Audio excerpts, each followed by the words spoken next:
Chapter 6. Find balance. Make no mistake, law school is an unforgiving and demanding experience. We give a lot of ourselves in pursuit of our goals and our whys. So much so that law school can consume us and cause us to neglect our health, mentally, physically, and spiritually. You have to learn how to balance out the ups and downs of law school. For many law students, the law school experience is the first experience where so much information is given in such a small amount of time. It is sometimes overwhelming, and the whole experience can swing your emotions from one extreme to the next. Lawyers have some of the highest rates of substance and alcohol abuse. It's not all glitz and glamour or power and prestige. Lawyers deal with not only their clients' stressful and challenging problems, but they have problems of their own that they have to deal with. We operate in a high-stress environment in law school, and there's not much of a transition or break when we graduate and pass the bar. 3 straight years of uncertainty-induced, 4-hour exam stress will drive any person to their limit. We all respond to stress in different ways. Some go through weight changes, others have trouble sleeping, some go through depression. But these are all physical, mental, and spiritual responses to stress. And if we don't know what our stressors are, what reactions they trigger, and how to mitigate that stress, we can easily fall into unhealthy and unproductive behaviors. Sex, drugs, and alcohol are the common ones, but there are many others. This guide isn't here to pass judgment. It's here to warn you against doing anything that jeopardizes your character and fitness report.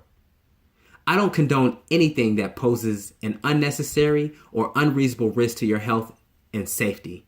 But if you do, then that's your business. Just know that there are consequences if you make a mistake or misjudge.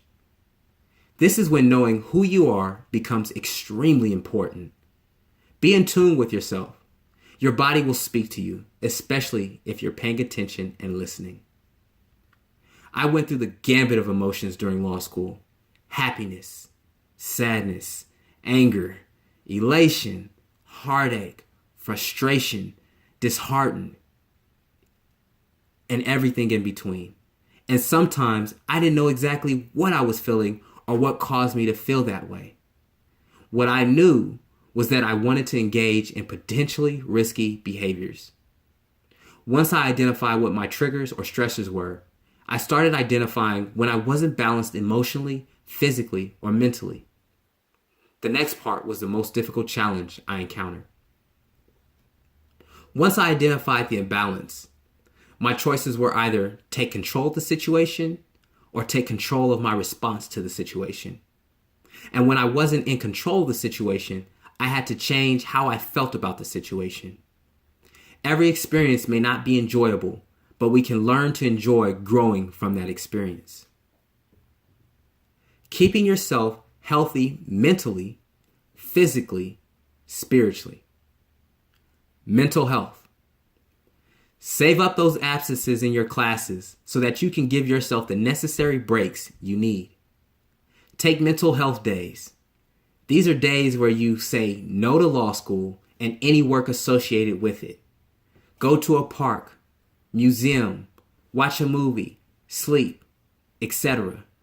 Do whatever it is that you love and keeps you centered and grounded. Physical health. If you have a strong mind, you can have a strong body. Get into an exercise regimen or routine. Exercise keeps you physically fit and healthy and can be a great stress reliever. You don't have to have a gym membership in order to be healthy. Calisthenics can be your friend. You don't have to leave your house. In fact, you can do calisthenics anywhere and you don't need a physical trainer to do it. 1-mile runs and 100 burpees done 3 times a week will be great for your physical health. Show me a law student who doesn't drink coffee, tea, energy drinks, etc., and I'll show you a liar. I'm not an advocate of anything that is not natural, but we all find what works for us. Tea and vitamin B12 works wonders for some people who need to stay up. And some take melatonin to help them go to sleep. Being up and alert is important in law school, but also receiving adequate and restful sleep is just as critical. Regardless of being an early bird or a night owl, 5 to 6 hours of sleep should be beneficial.